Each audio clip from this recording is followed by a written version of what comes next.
Guerre en Israël, l'info essentielle du mercredi 11 octobre 2023 par Torah Box. Bilan humain israélien. Plus de 1000 morts, plus de 2900 blessés, plus de 100 otages. Situation sur le terrain. L'armée israélienne finalise la reprise de contrôle des zones frontalières de Gaza. Des zones de combat restent cependant actives et des terroristes infiltrés seraient encore présents sur le sol israélien. La libération du kibbutz de Kfar Aza, attaqué depuis samedi, a laissé place à une vision d'horreur. Une centaine de morts, des familles entières décimées.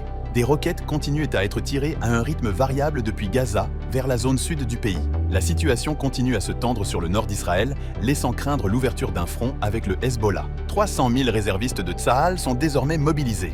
Relations diplomatiques. Le Danemark et la Suède suspendent leurs aides au développement aux Palestiniens. L'Union européenne, qui soutient Israël dans sa lutte contre le terrorisme, marque sa désapprobation sur la question du blocus de Gaza. Le président américain Joe Biden a qualifié le terrorisme du Hamas de mal à l'état pur, assurant Israël d'un soutien indéfectible dans cette guerre. Message de nos rabbinim Rav Shlomo Yehuda Be'eri, le Yenouka nous conseille de lever les yeux vers le ciel, de prier en demandant l'instauration de la royauté divine et de retirer toute trace de peur dans nos cœurs.